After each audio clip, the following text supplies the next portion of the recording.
கடகராசி என்பர்களே, கடகராசிக்காரர்கள்லாம் வாழ்க்கையில் பாசம், உணர்ச்சி, குடும்ப அன்பு, பாதுகாப்பு உணர்வு இது எல்லாருமே அடையாளமாக கருதப்படக்கூடிய ராசியாக இந்த ராசி இருக்கும். இந்த ராசியினுடைய அதிபதி சந்திரன் தான். இருந்தாலும் சந்திரன் இவங்களுடைய அதிபதியாக இருந்தாலும் இவங்க கண்ணுக்கு முன்னாடி வெளிச்சமாக தெரியக்கூடிய விஷயங்களுக்கு பின்னாடி நிறைய கஷ்டங்களும் துரோகங்களும் இருக்கும். அதில் முதன்மையாக கருதப்படுறது எங்களோட குடும்பம் தான். கடகராசியை பொறுத்த வரைக்கும் குடும்பம் தான் எங்களோட ட்ராபேக், குடும்பம் தான் எங்களோட ப்ளஸ் பாயிண்ட். ரெண்டுமே அதுதான். எங்களோட நட்பு வட்டாரங்கள் கொஞ்சம் தான், சொல்லிக்கிற அளவுக்கு பெரிய நட்பு வட்டாரங்கள் இருக்காது. அப்படியே நட்பு வட்டாரங்கள் சொல்லிக்கிற அளவுக்கு இருந்தாலும் குறிப்பிட்ட வருடத்துக்கு மேலே அந்த நட்பு வட்டாரங்கள் நீடிக்கிறதில்ல. இந்த கடகராசியை பொறுத்த வரைக்கும் குடும்பம் தான் எல்லாமே அப்படின்னு இருந்தாலும் குறிப்பிட்ட காலகட்டத்தில் குடும்பங்கள் எங்களுக்கு கை கொடுக்கறதில்ல. ஆனால் ஒரு சரியான ஒரு நேரம் பார்த்து பழி வாங்கக்கூடியதும் குடும்பம் தான், சரியான ஒரு நேரம் பார்த்து அவர்களை காப்பாற்றுவதும் குடும்பம் தான். இந்த மாதிரி சில விஷயங்கள் இந்த குடும்பத்தினாலேயே இந்த கடகராசிக்கு பல தொந்தரவுகளும் இருந்திருக்கு. இப்போ நான் சொன்ன விஷயங்கள் உண்மையாக இருந்தால் உண்மைன்னு மறக்க கமெண்ட் செக்ஷனில் பதிவிடுங்க. அதே போல் இந்த ராசிக்காரர்களுக்கோட மனம் ரொம்ப மென்மையானதாக இருக்கும். வெளியில் சாதாரணமாக இருப்பது போல் தெரிஞ்சாலும் உள்ளுக்குள்ளே 1000 உணர்வுகளை சுமந்து கொண்டு இருக்கக்கூடியவர்கள் கடகராசி. கடகராசிக்காரன் அவனோட கஷ்டத்தை வெளியே சொல்ல மாட்டான். ஒரு இடத்துல கோயிலில் போய் என்னன்னா கண்ணில் தாரையாக தண்ணி வரும். கடந்த காலத்தில் நிறைய பண கஷ்டத்தில் ஈடுபட்டு இருந்தாலும் இப்போது ஓரளவு கொஞ்சம் பரவாயில்லையாக இருக்கக்கூடிய காலகட்டத்தில் தான் இருக்கீங்க. கடகராசிக்காரர்கள் யாரையும் எளிதில் வெறுக்க மாட்டாங்க. தங்களுக்கு பிடித்தவர்களுக்காக எதையுமே செய்ய தயங்க மாட்டாங்க. ஆனால் அவர்களோட நல்ல மனதை பலர் தவறாக பயன்படுத்தி இருக்கிறதுக்கான வாய்ப்புகள் கொஞ்சம் அதிகம். இவங்களோட குடும்பத்திற்கான வாழ்பவர், அதாவது ஒரு குடும்பத்தில் எல்லாருமே குடும்பத்துக்காக சாட்டிஸ்ஃபை பண்ணுவாங்க, குடும்பத்துக்காக எல்லாமே பண்ணுவாங்க. அதில் ஒரு முக்கியமாக ரொம்ப அதிகமாக குடும்பத்துக்காக பார்த்துக்கிறாங்க அப்படிங்கிற மாதிரி ஒருத்தர் இருப்பார்ல, அதுதான் அந்த கடகராசிக்காரன். இவர்கள் குடும்பத்திற்காகவே வாழ்பவர்கள் அப்படின்னு சொல்லலாம். தங்களுடைய மகிழ்ச்சியை விட மற்றவர்களின் மகிழ்ச்சியை முக்கியமாக நினைப்பவர்கள். யாராவது ஒரு குடும்பத்தில் நம்மளை சேர்த்திக்குவாங்களா, நம்ம குடும்பத்தில் நம்மளை ஆட் பண்ணிட்டா நம்மளுக்கு பரவாயில்லையே, அந்த சொந்தத்தோடு நம்ம சேர்ந்துருக்கலாமா அப்படின்னு ஒரு குடும்பத்தோடையே சேர்ந்துருக்கணும் அப்படின்னு நினைக்கிறதுல ரொம்ப ஒரு ஈர்ப்புடையவர்கள் அப்படின்னு சொல்லலாம். கடகராசிக்காரர்களுடைய குணாதிசயங்கள் அப்படின்னு பார்க்கும்போது அதிக பாசம். இந்த ராசிக்காரர்கள் மிகவும் அன்பானவங்க. இந்த ராசிக்காரங்க ரொம்பவும் அன்பானவங்களாக இருப்பாங்க. உணர்ச்சி வசப்படுவாங்க. சிறிய விஷயங்களையும் மனதில் வைத்து வருந்துவாங்க. சார் எனக்கு இது இப்படி இருக்குது சார், அப்படி இருக்குது சார் அப்படின்னு ரொம்ப வருந்தக்கூடிய நபர்களாக இருப்பாங்க. குடும்ப பற்று, குடும்பம் இவர்களுடைய உலகம். ஸோ அதனால் அதில் ரொம்ப பற்று அதிகமாக வச்சுருப்பாங்க. அமைதியான குணமும் இருக்கும் பார்த்திங்களா. வெளியில் சண்டையை விரும்ப மாட்டாங்க. ஒரு தேவையில்லாத ஒரு பிரச்சனைக்கு போய் நிற்க மாட்டாங்க. அப்படியே உங்களுக்கு இப்படி இருந்து என்ன ஆகுது அப்படின்னா, குடும்பத்துக்குள்ளே ஏதாவது ஒரு சண்டை சிக்கல் அப்படின்னா கூட உங்களுடைய பேச்சுக்கள் கொஞ்சம் கோவத்தை உண்டாக்கி விட்டுருது. ஸோ அந்த இடத்துல உங்களால் எதுவுமே பண்ண முடியல. ரொம்ப ஒரு மாதிரி ஒரு ஃப்ரஸ்ட்ரேட்டடாக நிற்பீங்க. அது அந்த இடத்துல உங்களால் டேலி பண்ணிக்க முடியலையே அப்படிங்கிற மாதிரிலாம் நீங்கள் நிற்பீங்க. நினைவுகளை மறக்க மாட்டாங்க. யார் நல்லது செய்தாங்க, யார் காயப்படுத்தினாங்க அப்படிங்கிற எதையுமே மறக்க மாட்டாங்க. இந்த ராசிக்காரர்களுக்கு இயல்பாகவே பாதுகாப்பு மனப்பான்மை கொஞ்சம் அதிகம். தங்களுக்கு பிடிச்சவங்கள பாதுகாக்க நினைப்பாங்க. இவங்க ரொம்ப பாதுகாப்பாக நம்ம வச்சுக்கணும், இவங்களை நம்ம எப்பவுமே பாதுகாப்பாக வச்சுக்கணும் அப்படின்னு நினைப்பாங்க. உங்களுக்கு தூரத்து சொந்தமாக இருக்கும், பக்கத்தில் ஒரு ரிலேஷனாக இருக்கும், சண்டை போட்டக்கூடாது, அவங்க மேலே தப்பு இருந்தாலும் சண்டை போட்டக்கூடாது அப்படின்னு நினைக்கக்கூடியவங்க இந்த கடகராசிக்காரர்கள். ஒரு எக்ஸாம்பிள், இந்த கடகராசிக்காரரோட நீங்கள் கணவன் மனைவியாக இருக்கீங்க அப்படிங்கிற பட்சத்தில் நல்லா நோட் பண்ணி பாருங்கள். சண்டை போடுவாங்க, அதுக்கப்புறமேட்டு அவங்க பிரிஞ்சிடக்கூடாது அப்படிங்கிறதுக்காக என்கிட்ட ரொம்ப அப்படியே பணிஞ்சு கெஞ்சி அப்படியே கொஞ்சம் சேர்ந்து இருக்கிற மாதிரி இருப்பாங்க. சில நேரத்தில் அந்த கடகராசிக்காரங்க பண்ணுறது இரிட்டேட் ஆகிடும். சில நேரத்தில் எங்களுக்கு பார்க்கும்போது ரொம்ப ஒரு மாதிரி பாவமாக இருக்கிற மாதிரிலாம் உங்களுக்கு தோண ஆரம்பிக்கும். ஆன்மீக நம்பிக்கை கொஞ்சம் அதிகமாகவே இருக்கக்கூடிய ராசி இந்த ராசி. தெய்வீக நம்பிக்கை அதிகமாக இருக்கும் கடகராசியில் பிறந்தவங்களுக்கு. சரி சார், இந்த கடகராசியில் பிறந்தவங்களோட நல்ல பண்புகள்னு எது சார் சொல்ல முடியும் அப்படின்னா, கருணை மனம். உங்ககிட்டயே 1 ரூபா தான் இருக்கும், அதில் உங்கள்கிட்ட ஒரு 10 ரூபா இருக்குது அப்படின்னா அதில் ஒரு 5 ரூபா மற்றவங்க செய்யலாம் அப்படின்னு நினைக்கிற ஒரு மனசு இருக்குல்ல, அதுதான் பெருசு. குடும்ப பொறுப்பு, குடும்பத்தில் பொறுப்பு கொஞ்சம் அதிகமாகவே இருக்கும். உங்களுக்கு உண்மையான அன்பு இருக்கும், உதவி மனப்பான்மை இருக்கும், பொறுமை அதிகமாக இருக்கும். மற்றவர்களோட உணர்வுகளை புரிந்து கொள்ளக்கூடிய திறன், மற்றவங்களுடைய உணர்வுகளை புரிந்து கொள்ளக்கூடிய திறன் இருக்குது பார்த்திங்களா, அதுதான் பெரிய விஷயம். நம்பிக்கைக்குரியவர்களாக நீங்கள் இருப்பீங்க. கடகராசிக்காரர்களுடைய பலவீனங்கள் என்ன தெரியுமா? கடகராசிக்காரர்களுடைய பலவீனங்கள் அப்படின்னா, அதிகமான மனசில் வச்சுக்குவாங்க. ரொம்ப ஓவர்லோடு போட்டுக்குவாங்க. வெளியே பேச மாட்டாங்க, சொல்ல மாட்டாங்க. ஒருத்தர் யாராவது ஹெல்ப் பண்ணாங்க அப்படின்னா, நீ என்ன ஏன்ட்ட மட்டும் கேட்குற, நீ அங்கே கேட்க மாட்டேங்கிற அப்படிங்கிற மாதிரிலாம் நினைப்பா இருப்பாங்க. எளிதில் காயப்படுவாங்க. ரொம்ப ஈஸியாக இவங்களை கோவப்படுத்திட முடியும், காயப்படுத்திட முடியும்.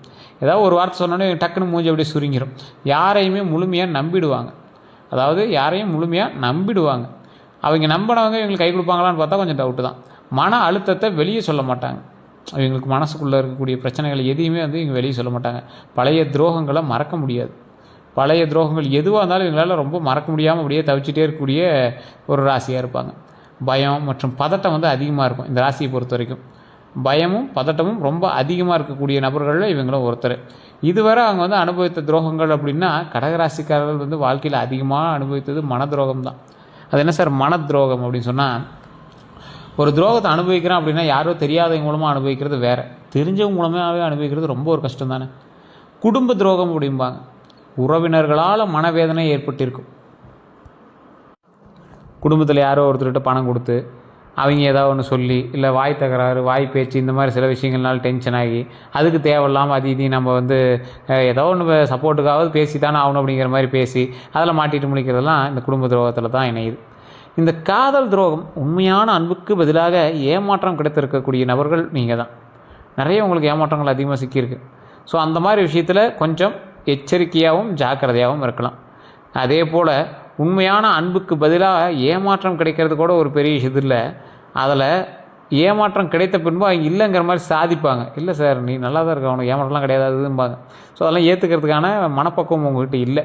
நண்பர்கள் மூலமாக ஏமாற்றம் கொஞ்சம் உங்களுக்கு அதிகமாகவே இருந்திருக்கு. நட்பு வட்டாரங்களில் எப்போவுமே வந்து உங்களுக்கு பெரிய நட்பு வட்டாரங்கள்னு சொல்லிக்க முடியாது. ஆனால் குறிப்பிட்ட எல்லாத்துலேயுமே நல்லா பேசுவீங்க. நல்லா பேசுகிறவங்க எல்லாமே நண்பர்களான கிடையாது. பொழுதுபோக்கு போல் பேசி கொண்டு போகிறவர்கள் எல்லாமே உங்கள் நண்பர்கள் கிடையாது. நெருங்கியவர்கள் பின்னால் வந்து பேசக்கூடிய நிலையெல்லாம் உங்களுக்கு நிறையா வந்திருக்கு.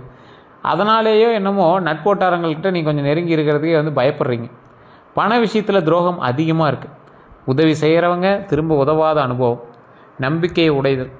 அதிகமாக நம்பிக்கையவர்களே வந்து விலகி சென்றிருக்கலாம். உங்களை விட்டு விலகி இருக்கிறதுக்கு காரணம் வந்து நம்பிக்கையாக கூட இருக்கலாம்.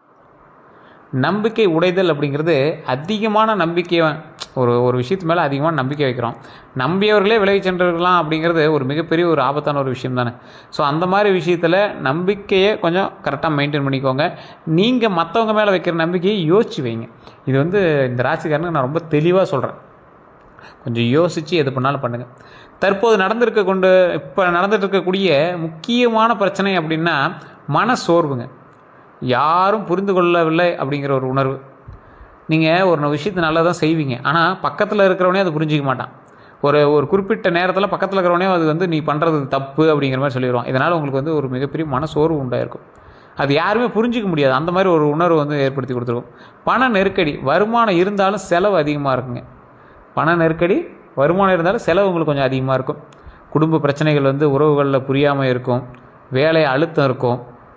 உங்களுடைய உழைப்பு மதிப்பு வந்து மற்றவங்களுக்கு தெரியாது. நீங்கள் எந்தளவுக்கு கஷ்டப்படுறீங்கன்னு மற்றவங்களுக்கு தெரியாது. என்ன மற்றவங்க தான் கஷ்டப்படுறான், நீ என்ன கஷ்டப்படுற அப்படிங்கிற மாதிரி சொல்லிட்டு போயிடுவாங்க. ஆனால் நீங்கள் படுற கஷ்டம் உங்களுக்கு மட்டும் தான் தெரியும். அந்த உழைப்புக்கான மதிப்பு கிடைக்கலாம் எப்படி இருக்கும்? ஒரு மாதிரி மனநிலை, ஒரு மாதிரி வேலை அழுத்தமாக இருக்கும்ல, அதுதான் உங்களுக்கு இருக்கும். வேலை எவ்வளோ கஷ்டமாக இருந்தாலும் அந்த வேலையை புரிஞ்சிக்கக்கூடிய நபர்கள் பக்கத்தில் இருக்கும்போது சப்போர்ட்டாக இருந்தால் அந்த வேலையே பெருசாக தெரிவிக்காது. தான் ஒரு காட்டு வேலை செய்யும்போது கூட பாடிக்கிட்டே வேலை செஞ்சால் அலுப்பு தெரியாதும்பாங்கள்ல, அந்த மாதிரி. ஆனால் நீங்கள் வேலை செஞ்சுமே என்னடா வேலை பார்த்துக்கிறேன் அப்படின்னு சொல்லும்போது உங்களுக்கு எப்படி இருக்கும்? ஒரு எக்ஸாம்பிளுக்கு ஒரு வீடு கட்டியிருக்கீங்க, ஒரு இன்ஜினியராக இருக்கீங்க, ஒரு வீடு கட்டியிருக்கீங்க. வீடெல்லாம் கட்டி முடிச்சுட்டு எல்லாம் 100 பேர் நல்லா இருக்குன்னு சொல்லிட்டு போயிடான். ஒரு ஆள் வரான், என்னடா வீடு கட்டிக்கிறேன்னு சொல்லும் போது அந்த 100 பேர் நல்லா இருக்குன்னு சொன்னது உங்களுக்கு ஒரு மைண்டில் இருக்குமா? இல்லை அந்த ஒருத்தர் நல்லா இல்லைன்னு சொன்னது மைண்டில் இருக்குமா? டக்குன்னு ஒரு வேலையை அழுத்த மாதிரி உங்களுக்கு மைண்டில் தோணுதில்ல? அது மாதிரி தான் இந்த விஷயங்கள் இருக்குங்க. இதில் உடல் நல பாதிப்புங்க. மன அழுத்தம் காரணமாக உடல் சோர்வு இருக்கிறதுக்கு வாய்ப்புகள் கொஞ்சம் அதிகங்க. மன அழுத்தத்தில் உடல் சோர்வு இருக்கிறதுக்கு வாய்ப்பு கொஞ்சம் அதிகம். இவங்களுக்கு பிளாக் மேஜிக் வேலை செய்யுமான்னு பார்த்தா கடகராசிக்காரர்களோட மனதளவில் மிகவும் சென்சிட்டிவ். கடகராசிக்காரங்க ஒரு குழந்தை மாதிரி மனசு. யாராவது ஏதாவது சொன்னால் டக்குன்னு மைண்டு மாறிடும். அதனால் எதிர்மறை ஆற்றல்கள் தாக்கம் இருப்பது போல் உணர்வாங்க, தோன்றுமே தவிர இவங்ககிட்ட அதிகமாக பிளாக் மேஜிக் பழிக்காது. அது ஃபஸ்ட்டு மைண்ட் ஞாபகம் வச்சுக்கோங்க. அப்படியே மீறி உங்களுக்கு பழிச்சிருக்கு அப்படின்னா இந்த அறிகுறிகள் உங்களுக்கு தென்பட்டுருக்கான்னு பாருங்கள். தென்பட்டுருந்துச்சுன்னா மறக்காமல் கமெண்ட் செக்ஷனில் பதிவிடுங்க. சில அறிகுறிகள் தான். அடிக்கடி பயம் வரும். அது வந்து எதுக்கு வருதுன்னே தெரியாது. அது வந்து எப்படி சொல்லுவாங்க அப்படின்னா ஆன்சைட்டி மாதிரி இருக்கும். அதே மாதிரி பதட்டமாக இருக்கும். காரணம் இல்லாத அழுகை உங்களுக்கு உண்டாயிருக்கும். எதுக்கு அழுகிறீங்கன்னே தெரியாது, தேவையில்லாமல் அழுதுருப்பீங்க. வீட்டில் அமைதி இல்லாமலாம் இருந்திருக்கான்னு நோட் பண்ணி பாருங்கள். வேலைகளில் தடைப்பட்டிருக்கா இதுக்கு முன்னாடி அதை செக் பண்ணி பாருங்கள். தூக்கமின்மை இருக்கான்னு பாருங்கள். திடீர் மன அழுத்தம் வந்து காரணம் இல்லாமல் உங்களுக்கு தோன்றிருக்கான்னு பாருங்கள். இது எல்லாம் இருந்துச்சுன்னா இவை அனைத்துமே கண்டிப்பாக பிளாக் மேஜிக் அப்படிங்கிறது கிடையாது. பல நேரங்களில் மனநிலை மற்றும் வாழ்க்கையினுடைய அழுத்தங்களாக கூட காரணமாக இருக்கலாம். ஸோ இருந்தாலும் நீங்கள் எச்சரிக்கையாக இருந்தால் நல்லது அப்படிங்கிறத மைண்டில் ஞாபகம் வச்சுக்கோங்க. ஆனால் ஆன்மீக பாதுகாப்பு உங்களுக்கு நல்ல பலன் தரும் அப்படிங்கிறது மைண்டில் எப்போவுமே ஞாபகம் வச்சுக்கோங்க. கடவுள் வழிபாடு ரொம்ப சிறந்தது. அதே போல் கடவுள் வழிபாடு செய்த பிறகு, இறை வழிபாடு பண்ணிய பிறகு சில இடங்களுக்கு போயிட்டு வாங்க, சில கோவில்களுக்கு போயிட்டு வாங்க. அது எல்லாமே நான் வீடியோவில் நான் சொல்கிறேன். அதே போல் உங்களுக்கு கந்திஷ்டி இருக்குதா அப்படின்னு ஃபஸ்ட்டு தெரிஞ்சுக்கோங்க. கடகராசிக்காரர்களுக்கு இந்த கும்பராசி, இந்த கடகராசிலாம் வந்து பார்த்திங்கன்னா ஓரளவு கொஞ்சம் சேம் மாதிரியே தான் இருக்கும். குடும்பம் செட் ஆகாது. அப்படியே உங்கள் சொந்தக்காரங்க வந்து உங்கள் மேலே ரொம்ப அப்படியே அட்ராக்டிவாக இருக்கிற மாதிரியே இருப்பாங்க. ஆனால் வச்சு செஞ்சுட்டு போயிடுவாங்க. கடகராசிக்காரர்கள்லாம் குடும்ப மகிழ்ச்சி அதிகரிக்கக்கூடிய நேரங்களில் கண் திருஷ்டி ஏற்படுறதுக்கான வாய்ப்புகள் பல விஷயங்கள் இருக்குது. ஆனால் இது நிறைய பேர் கண் திருஷ்டி உருவாகுது அப்படின்னு நினைக்கிறாங்க. எந்த விஷயத்தில் உங்களுக்கு கண் திருஷ்டி அதிகமாகுது அப்படின்னா, வீடு வாங்கும்போது, வீடு கட்டும்போது, குழந்தை பிறக்கும்போது, தொழிலில் வளர்ச்சி நேரத்தில், திருமண பேச்சு நடக்கும்போது, இது எல்லாமே உங்களுக்கு கண் திருஷ்டி இருக்குது அப்படின்னா சின்ன சின்ன அறிகுறிகள் உங்களுக்கு தென்பட்டுருக்கும். ஸோ அது உங்களுக்கு நல்லாவே தெரிஞ்சிருக்கும். ஆமாம் சார், கண் திருஷ்டிங்கிறது நல்லா தெரியுது சார் அப்படிங்கிற அளவுக்கு உங்களுக்கு அப்பட்டமாக தெரிய ஆரம்பிக்கும் இந்த கடகராசிக்கு மட்டும். கண் திருஷ்டியை நீக்க செய்ய வேண்டிய சில முக்கியமான விஷயத்தையும் நான் சொல்கிறேன். அம்மன் கோவிலில் விளக்கேற்றுங்க.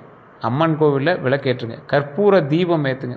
வீட்டில் துளசி வளங்க. துளசியை வழிபட்டு அதற்கு டெய்லி ஒரு 2 துளசி சாப்பிடுங்க. அது ரொம்ப நல்லது, உடம்புக்கும் நல்லது, மனதுக்கும் நல்லது. நவகிரக வழிபாடு. நவகிரக கோவில் பக்கத்தில் ஏதாவது இருக்கான்னு பாருங்கள். எந்த கோயில் இருந்தாலும் நவகிரகம் இருந்துச்சுன்னா அங்கே போய் வழிபாடு பண்ணுங்கள். அன்னதானம் பண்ணுங்கள். அன்னதானம் அங்கே இருக்கக்கூடிய 10 பேருக்கு முன்னால் அன்னதானம் தான், 5 பேருக்கு முன்னால் அன்னதானம் தான். மன நிறைய வயிறு நிறைய சாப்பாடு போட்டிங்க அப்படின்னா ரொம்ப நல்லதுங்க. தொழில் பலங்கள் அப்படின்னு பார்க்கும்போது 2026 கடகராசிக்காரர்களுக்கு மெதுவான ஆனால் உறுதியான முன்னேற்றம் வந்து தருங்க. வேலை செய்பவங்க வந்து பார்த்திங்கன்னா பதவி உயர்வு வாய்ப்பு உண்டுங்க. பதவி உயர்வு வாய்ப்புங்கிறது பெரிய வாய்ப்பான்னு கேட்டால் இல்லை சார், ஓரளவுக்கு ஒரு ப்ரமோஷன் கிடைக்கிறது வாய்ப்பு உண்டு. சம்பள உயர்வு உண்டு. வெளிநாட்டு வாய்ப்பு உண்டு. புதிய பொறுப்புகள் தேடி வருங்க. தொழில் செய்கிறவங்களுக்கு வந்து பார்த்திங்கன்னா குடும்ப தொழிலில் லாபம் உண்டாகுங்க. குடும்பத்தில் நீங்கள் எதிர்பாராத அளவுக்கு லாபம் உண்டாகும். உணவு மற்றும் சேவை துறையில், அதாவது உணவு மற்றும் சேவை துறையில் வளர்ச்சி கண்டிப்பாக உண்டு. நீங்கள் உணவு தொழில் பண்ணுறீங்க அப்படின்னா நல்லாயிருக்கும். சேவை தொழில் பண்ணுறீங்க அப்படின்னா ரொம்பவே நல்லதுங்க. பெண்கள் தொடர்பான தொழிலில் வெற்றி உண்டு. பெண்கள் தொடர்பான தொழில்னா என்ன சார் அப்படின்னா, உங்கள் கம்பெனியில் யாரோ ஒரு 10 பேர் பெண்கள் வேலை பார்க்குறாங்க, இல்லை 2-3 பேர் பெண்கள் வேலை பார்க்குறாங்க. அந்த மாதிரி விஷயத்தில் உங்களுக்கு கண்டிப்பாக வெற்றி உண்டுங்க. நிலம் தொடர்பான விஷயங்களில் லாபம் கண்டிப்பாக உண்டு. இன்வெஸ்ட் பண்ணி வச்சது லேண்டில் தான் அப்படிங்கிற போது உங்களுக்கு கண்டிப்பான ஒரு அற்புதமான ஒரு வாய்ப்பு காத்துட்ருக்குது. ஸோ லேண்டு சம்மந்தப்பட்ட தொழில் பண்ணுறவங்களா இருந்தீங்க அப்படின்னா அந்த கடகராசியார் கண்டிப்பாக நல்ல வாய்ப்பு இருக்குதுங்க.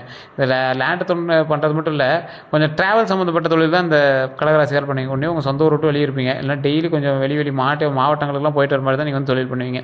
இது வந்து இயல்பு இருக்கக்கூடிய ஒரு கடகராசினுடைய பலன் அப்படின்னு சொல்லுவாங்க. பண வரவுங்க, நல்ல பலன்கள். உங்களுக்கு பண வரவு பொறுத்து நல்ல பலன்கள் அப்படின்னா, பழைய பணம் திரும்பி வரும். உங்களுக்கு நீங்கள் கடன் கொடுத்ததோ இல்லை கடன் வாங்கியதோ அந்த மாதிரி பணம் வந்து பெண்டிங்கில் இருக்குது அப்படின்னா அந்த பணம் தான் திரும்பி வரும். சேமிப்பு அதிகரிக்கக்கூடிய ஒரு காலகட்டங்க. வீட்டில் வாகனம் வாங்கக்கூடிய யோகம் உண்டாகும். அதே மாதிரி வீடு வாங்கக்கூடிய யோகம் உண்டாகும். இது எல்லாமே நல்ல ஒரு ப்ளஸ் பாயிண்ட் தானே. இதெல்லாம் நீங்கள் எதிர்பார்த்தீங்கன்னா இந்த காலகட்டம் உங்களுக்கு ஒரு அற்புதமான காலகட்டமாக இருக்கும். எதில் கவனமாக இருக்குன்னா, யாருக்கும் அதிக பண உதவி செய்ய வேண்டாம். தேவையற்ற செலவுகளை குறைங்க. அது மட்டும்தான் முக்கியங்க. திருமண வாழ்க்கையை பொறுத்த வரைக்கும் திருமணம் ஆகாதவர்களுக்கு நல்ல திருமண யோகம் உண்டு. குடும்ப சம்பதத்துடன் திருமணம் நடக்கும். நல்ல துணை கிடைக்குங்க.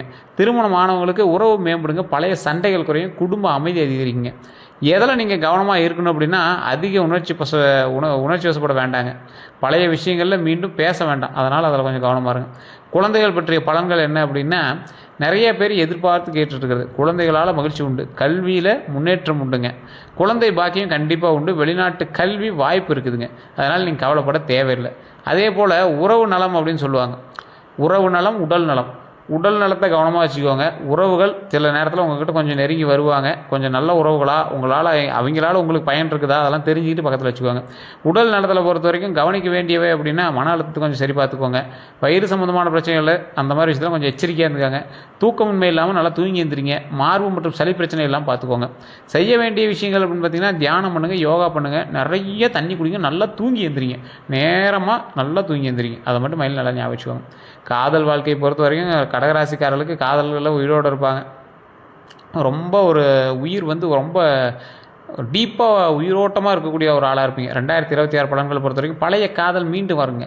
திருமணமாகக்கூடிய காதலாக மாறும். உண்மையான உறவு உருவாகும். எச்சரிக்கையாக இருக்க வேண்டிய விஷயம், அதிகமாக மனசை வந்து ரொம்ப அப்படியே உள்ளே போட்டுட்டு குழப்பிட்டுலாம் இருக்காதீங்க. கொஞ்சம் எச்சரிக்கையாகவே மைண்டில் கொஞ்சம் போட்டு கொஞ்சம் பத்திரமா இருக்கிறதுக்கான வழியை பாருங்கள். இந்த ராசிக்காரங்க எப்போவுமே வந்து பார்த்திங்கன்னா கொஞ்சம் யோசிச்சே செயல்படக்கூடிய ராசியாக இருப்பாங்க. அதனாலேயே என்னமோ இவங்க வந்து பட்ட விஷயங்களும் பட்ட கஷ்டங்களும் ரொம்ப அதிகம். ஸோ எல்லா ராசிக்காரர்கள் போல் இந்த ராசிக்காரர்களுக்கு எல்லாமே வந்து டக்குன்னெலாம் கிடைச்சிட்றது இல்லைங்க. எல்லாமே கொஞ்சம் கஷ்டப்பட்டு ரொம்ப அப்படியே ஒரு மனசெல்லாம் கொஞ்சம் முன்ன பின்ன அப்படியே எல்லாம் இது பண்ணி தான் வந்து உங்களோட வாழ்க்கையிலுமே நீங்கள் வந்து முன்னேறி வந்திருக்கீங்க. ஸோ அதனால் கொஞ்சம் எச்சரிக்கையாக இருக்கிறது ரொம்பவே நல்லதுங்க. அதனால் கொஞ்சம் இல்லை, ரொம்ப எச்சரிக்கையாக இருங்க. குடும்ப வாழ்க்கையை பொறுத்த வரைக்கும் நல்ல பலன்கள் தான் இருக்குது. ஒன்றும் பிரச்சனை இல்லை. வீட்டில் சுப நிகழ்ச்சிகள் உண்டு. உறவினர்களால் இணக்கம் உண்டு. வீடு மாற்றம் அல்லது குடும்ப மகிழ்ச்சி கண்டிப்பாக உண்டுங்க. வெளிநாட்டு யோகம் கண்டிப்பாக இருக்குது. அதனால் நீங்கள் கவலைப்பட தேவையில்லை. வெளிநாட்டு தொடர்பு மூலமாக பண வரவும் இருக்குது. ஒரு 12 நாள், அடுத்த 12 நாளுக்குன்னு பார்க்கும்போது 12 நாளும் இந்த 12 பாயிண்ட் நடக்கும். அது ஒவ்வொரு நாளும் மாற்றி மாற்றி கூட இருக்கலாம். அது எப்படின்னு நான் சொல்லிடுறேன். மன அமைதி கிடைக்கக்கூடிய ஒரு காலகட்டங்க. பண வரவு ஏற்படும். குடும்பத்தில் சிறிய கருத்து வேறுபாடுகள் இருக்குது. ஸோ அந்த கருத்து வேறுபாடுகள் கொஞ்சம் வந்து போகுமே தவிர மற்றபடி எல்லாமே சரியாக போயிடும். தொழிலில் நல்ல செய்தி உண்டாகும். அதே போல் பழைய நண்பர்களுடைய தொடர்பு உண்டாகும். ஆன்மீகத்தில் ஈடுபாடு அதிகரிக்கும். கடன் பிரச்சனை குறையுங்க. புதிய வாய்ப்பு கிடைக்கும். குடும்ப மகிழ்ச்சி நிலைக்குங்க. பயணம் ஏற்படும். ஆனால் நல்ல மாற்றத்தை ஒரு ஆரம்பிக்கிறதுக்கான ஒரு விஷயமா அது வந்து கருதப்படுங்க. தமிழ் புத்தாண்டு பிறந்தது நிறைய பேர் மன கஷ்டத்திலே இருந்தீங்க. இந்த காலகட்டம் ஒரு மாதம் இப்போ கடந்துருச்சு. இந்த கடகராசியை பொறுத்த வரைக்கும் தொழிலில் உயர்வு உண்டுங்க. கொஞ்சம் பொறுமையாக நிதானமாக ஹேண்டில் பண்ணுங்கள். குடும்ப அமைதி உண்டு. பண வரவு உண்டு. திருமண யோகம் உண்டு. குழந்தை பாக்கியம் உண்டுங்க. சவால்கள் அப்படின்னு பார்த்தீங்கன்னா மன அழுத்தம், உணர்ச்சியில் பாதிப்பு உண்டு.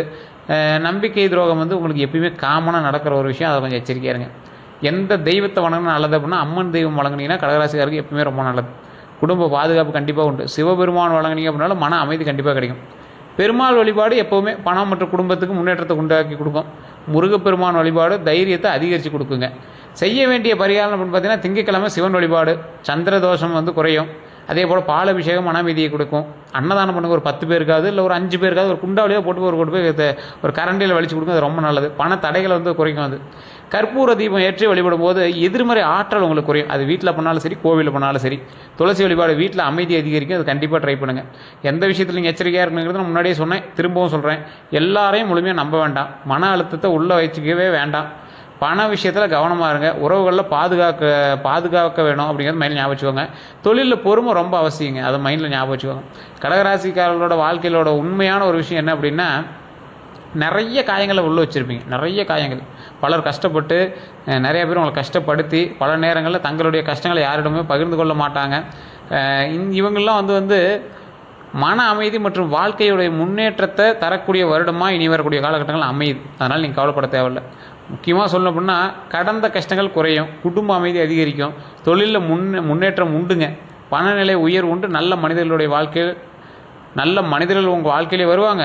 நல்ல மனிதர்களுக்கு மட்டுமே வாழ்க்கை மேலே வருங்கிறத ஞாபகம் வச்சுக்கோங்க. நல்ல மனிதரா அப்படின்னா நீங்கள் எந்த அளவுக்கு நீங்கள் மற்றவங்களை செய்கிறீங்களோ அந்த அளவுக்கு உங்களுக்கு நல்லது நடக்கும். கடகராசியை பொறுத்த வரைக்கும் மன தைரியம் வந்து அதிகரிக்குங்க. தெய்வ அருள் கண்டிப்பாக உண்டுங்க. ஒன்றே ஒன்று மட்டும் மனநிலை ஞாபகம் வச்சுக்கோங்க. உங்கள் மனம் மிகவும் மென்மையானது. உண்டா இல்லையா? அதனால் நீங்கள் காயப்படுகிறீங்க. ஏதாவது ரொம்ப மென்மையாக இருக்கிற ஒரு ஒயிட் பேப்பரில் மட்டும்தான் அழுக்கு தெரியும். அது மாதிரி உங்கள் மனசை வந்து ரொம்ப வெண்மையானது. அதில் வந்து சின்ன விஷயம் பண்ணால் கூட உங்களுக்கு வந்து காயப்படுற மாதிரி இருக்குது. அதனால் அதே மனமே பலருக்கு வாழ்க்கையே இருக்குது அப்படிங்கிறது ஞாபகம் வச்சுக்கோங்க. இது உங்களுக்கு காயப்படுதே தவிர இது நிறைய பேருக்கு நார்மல் வாழ்க்கையாகவே இருக்குது அப்படின்னு ஞாபகம் வச்சுக்கோங்க. நீங்கள் எவ்வளோ காயப்பட்டாலும் மறுபடியும் பூத்து வரக்கூடிய ஒரு பூ மலர் போல் நீங்கள் வந்து உருவாவீங்க. உங்களுடைய வாழ்க்கையில் புதிய நம்பிக்கையை உருவாக்கும் வருடமாக இனி வரக்கூடிய காலகட்டங்கள் அமையும். ஸோ உங்களுக்கு இதை பற்றி வேறு ஏதாவது சந்தேகங்கள் இருக்குது அப்படின்னா இப்போ நான் சொன்ன விஷயங்கள் எல்லாம் கரெக்டான கமெண்ட் செக்ஷனில் பதிவிடுங்க. ஒரு பிரபல ஜோதிடர் நம்பர் கொடுத்துருங்க. அந்த நம்பருக்கு வேணும் நீங்கள் வந்து ஃபோன் பண்ணி பேசிக்கலாம். ப்ரமோஷன் ஆக்டிவிட்டி தான் இது. உங்களுக்கு வேணும் அப்படின்னா மட்டும் பயன்படுத்திக்கோங்க. அதே போல் ஒரு விஐபி ஜோதிடனுடைய நம்பர் தான். ஸோ உங்களுக்கு விருப்பம் இருந்தால் மட்டும் நீங்கள் வந்து ட்ரை பண்ணுங்கள். வேறு ஏதாவது நீங்கள் உங்களுக்கு இருந்துச்சு அப்படின்னா நீங்கள் லோக்கல்லே கூட ஜோதிடம் பார்த்துக்கலாம். உங்களுக்கு விருப்பம் இருந்தால் மட்டும் பண்ணுங்கள். அது அப்பாயின்மெண்ட் பேசிஸ் தான் ஜோதிடம் பார்ப்பார். ஸோ உங்களுக்கு வேறு ஏதாவது தகவல் வேணும் அப்படின்னா கமெண்ட் செக்ஷனில் பதிவிடுங்க. நம்ம சேனலை ஃபாலோ பண்ணிக்கோங்க. யூடியூப் சேனலை சப்ஸ்கிரைப் பண்ணாமல் சப்ஸ்கிரைப் பண்ணிட்டு அதில் பெல் பட்டன் மறக்காம ப்ரெஸ் பண்ணிக்கோங்க. எல்லோருக்கும் நன்றி நண்பர்களே.